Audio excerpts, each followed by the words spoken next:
Heart attack आज India ही नहीं बल्कि पूरी दुनिया में एक ऐसी गंभीर समस्या बन चुकी है कि जिसके बारे में हर कोई जानना चाहता है कि आखिर हार्ट अटैक आता क्यों है। आज हर वो परिवार पछतावा कर रहा है जिसने अपने परिवार के किसी सदस्य को खोया है कि काश हमें भी पहले पता चल जाता तो हम अपने परिवार के उस सदस्य का इलाज करा देते और हम अपने उस परिवार के सदस्य को बचा देते। लेकिन हैरानी की बात यह है कि जब हार्ट अटैक आता है तो हमें बस मुश्किल से 2 से 3 मिनट का ही समय मिलता है। अगर इस बीच हम हॉस्पिटलाइज हो गए तो ठीक है, नहीं तो फिर हमें सोचने का भी समय नहीं मिलता है। आप सभी को मेरा नमस्कार और आप देख रहे हैं हेल्दी लाइफ विद प्रवीण। इस वीडियो में हम जानेंगे कि आखिर हार्ट अटैक क्यों आता है, हार्ट अटैक क्या है और हार्ट अटैक के रिस्क को हम कैसे पहचान सकते हैं और क्या हम अपनी जीवन शैली में, अपने खान पान में क्या बदलाव करें जिससे हम हार्ट अटैक से बच सकते हैं। तो चलिए समझते हैं आसान भाषा में। आप सभी के घर में किचन में सिंक तो होता ही है जहाँ हम बर्तन धुलते हैं। तो जब हम खाना बनाते हैं, जब उसके बाद जब बर्तन धुलते हैं तो उस बर्तनों में हमारे खाने की जो तेल की, मसाले की जो भी चिकनाई होती है, जो भी गंदगी होती है, तो जब हम धुलते हैं तो वह पानी के साथ सिंक के माध्यम से उसमें जो पाइप लगा रहता है वो बाहर चली जाती है। लेकिन जब होता क्या है कि जब महीने 2 महीने या इससे भी अधिक समय में धीरे धीरे वो जो गंदगी होती है धीरे धीरे उस सिंक के पाइप में उस पर धीरे धीरे उसकी लेयर चढ़ती जाती है, वो गंदगी उस पर जमती जाती है और इसमें एक काई जैसे उसमें एक गंदगी जम जाती है।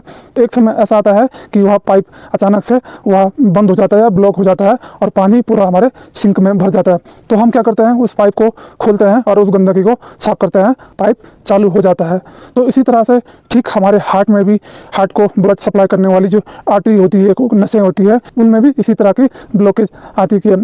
होता क्या है कि हमने भी बचपन से लेकर आज तक न जाने क्या क्या नहीं खाया है, कभी अच्छा खाया है, कभी बुरा खाया है, कभी खट्टा खाया है, कभी नमकीन खाया है, कभी तेल खाया है, कभी मसाला खाया है। जो भी हमने खाया है तो वह जो हमारे खाने की गलती है, जो गंदगी है, धीरे धीरे वह गंदगी हमारी खून की नसों में जमती रहती है और एक समय ऐसा आता है जब वह गंदगी इतनी जम जाती है कि हमारे खून की नसों में ब्लड फ्लो के लिए स्पेस ही नहीं बच पाता है।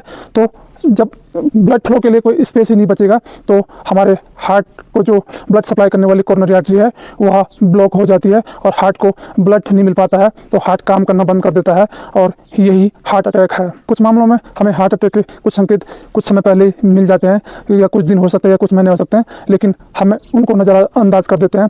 जैसे कि अगर हम कहीं चढ़ाई चढ़ते हैं या सीढ़ी चढ़ते हैं तो हमारा सांस ज़्यादा फूलता है, बिना कोई काम करने पर भी हमें पसीना आता है या हमें ज़्यादा थकान महसूस होती है, या हमारे छाती पर अचानक से दबाव महसूस होता है, जकड़न होती है, छाती में दर्द होता है और यह दर्द धीरे धीरे हमारे जबड़े, हमारे कंधे, हमारे शोल्डर और हमारे बाईं साइड के हाथ या पीठ की तरफ यह दर्द होने लगता है। तो जब कभी इस तरह के अगर आपको कोई संकेत मिले तो इन्हें नज़रअंदाज ना करें, तो तुरंत डॉक्टर के पास जाएँ और अपने शरीर की जाँच कराएँ। लेकिन कुछ मामलों में हमें हार्ट अटैक के इस तरह से पहले कोई संकेत नहीं मिलता है, तो हार्ट अटैक अचानक आता है तो उस समय हमें कोई भी मौका नहीं मिलता है। तो अभी हमने जाना कि हार्ट अटैक क्या है और यह कैसा आता है। अब हम समझते हैं कि ऐसी कौन कौन सी वो जांचें हैं जिनको हम करा करके अपने हार्ट अटैक के रिस्क को पहचान सकते हैं।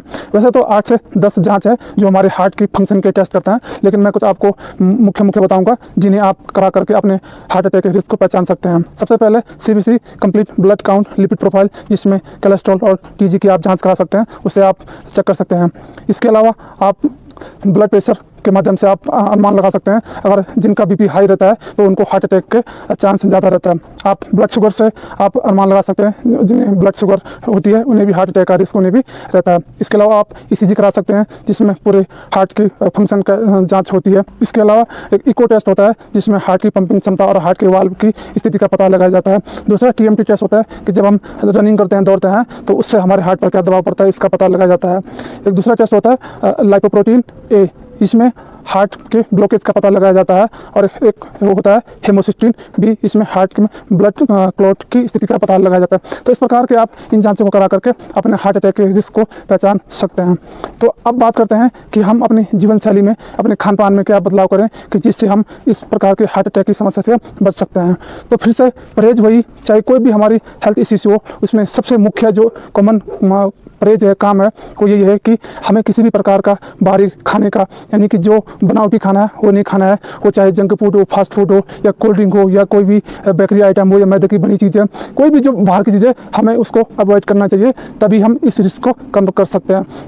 दूसरा, हमें नेचर पर आना होगा। जो प्रकृति ने हमारे लिए जो खाना, जो डाइट हमारे लिए डिजाइन की है, हमें उसको खाना चाहिए। जिस डाइट को, जिस खाने को हमारे पूर्वज हमारे बुजुर्ग खा करके आज 70 कोई 80 कोई 90 साल जी रहे हैं, तो हमें उस डाइट पे आना चाहिए। हमें नेचर के अगेंस्ट नहीं जाना चाहिए। और इसके अलावा हम कुछ और आदतें हैं हमारी, जैसे रात के समय में हमें कम से कम खाना खाना चाहिए और जल्दी से जल्दी खाना खाना चाहिए। तो इस प्रकार की कुछ इस प्रकार आदतों में बदलाव करके आप अपने शरीर को हेल्दी रख सकते हैं। अब मैं बताऊँगा आपको कुछ आयुर्वेद आधारित कुछ जड़ी बूटियाँ हैं जो हमारे घर में अवेलेबल है, लेकिन हम उनकी वैल्यू नहीं समझते हैं। तो इसमें सबसे पहले क्या है कि लहसुन। अगर आप लहसुन की 2 कली अगर सुबह सुबह आप खाली पेट खाते हैं तो यह आपके कोलेस्ट्रॉल को कम करता है, ब्लड को पतला करता है। इसके अलावा दूसरे में अगर बात करूं तो हमारे घर में अदरक होता है, लेकिन हैरानी की बात है कि हम अदरक को केवल चाय में इस्तेमाल करने की ही चीज़ मानते हैं। लेकिन अगर हम अदरक का इस्तेमाल करते हैं, चाहे वो जूस के रूप में हो चाहे किसी भी रूप में, तो यह अदरक यह भी हमारी हार्ट के लिए बहुत अच्छा माना जाता है। इसके अलावा हल्दी हमारे घर में भी होती है, लेकिन हम भी हल्दी को केवल मसाले में ही इस्तेमाल करने वाली चीज़ मानते हैं। लेकिन अगर हम हल्दी, चाहे वो कच्ची हल्दी हो चाहे वो पाउडर वाली हो, अगर हम उसको अपने खाने में शामिल करें तो इसके भी हमें बहुत फ़ायदे मिल सकते हैं। ये जो मैंने आपको 2-3 चीज़ बताई, हल्दी, लहसुन और अदरक, ये न सिर्फ हमारी इम्यूनिटी को बूस्ट करते हैं बल्कि यह हमारे लिए प्राकृतिक एंटीबायोटिक का काम भी करते हैं। जो एंटीबायोटिक हम आज बाज़ार से पैसे देकर खरीदते हैं, लेकिन हमारे घर में ही ये एंटीबायोटिक मौजूद है, लेकिन हमें इनके बारे में जानकारी नहीं है। इसके अलावा आप अर्जुन की छाल का काढ़ा ले सकते हैं। अर्जुन की जो छाल है वह हमारे हार्ट के लिए बहुत अच्छी और ज़बरदस्त माने जाते हैं। तो आप इस तरह से इन चीज़ों का सेवन करके आप अपने हार्ट को हेल्दी रख सकते हैं और अपने आप को इस तरह से हार्ट के रिस्क से बचा सकते हैं। तो अगर मैं समराइज़ करूं कि हमने क्या क्या जाना है, तो हमने जाना है सबसे पहले कि हार्ट अटैक क्या है, यह कैसा आता है। इसके बाद हमने जाना कि हार्ट अटैक के कुछ सामान्य जो संकेत हैं जिन्हें हमें नज़रअंदाज नहीं करना चाहिए। इसके बाद हमने जाना कि कौन कौन सी हम अपने शरीर की जाँच करा सकते हैं जिनसे हम हार्ट अटैक के रिस्क को पहचान सकते हैं। इसके बाद हमने जाना कि हम अपने खान पान में क्या बदलाव कर सकते हैं जिससे हम इस समस्या से बच सकते हैं। और लास्ट में हमने जाना कि कौन कौन सी वो जड़ी बूटियाँ हैं जो हमारी हार्ट को हेल्दी रखती है और हमें हार्ट अटैक के रिस्क से बचाती है। तो आई होप कि आप समझ गए होंगे कि किस प्रकार से आप हार्ट अटैक के रिस्क को कम कर सकते हैं और इससे बच सकते हैं।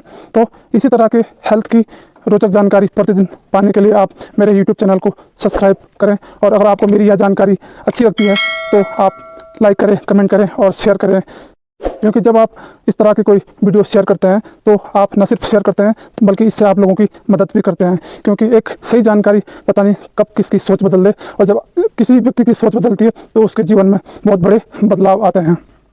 आज के लिए इतना ही, मिलते हैं फिर किसी नई हेल्थ इन्फॉर्मेशन के साथ। तब तक के लिए आप जागरूक रहिए, स्वस्थ रहिए, क्योंकि मैं हर बार कहता हूँ हेल्थ का ना तो कोई रिप्लेसमेंट होता है और ना ही कोई विकल्प होता है। हेल्थ है तो वेल्थ है। धन्यवाद।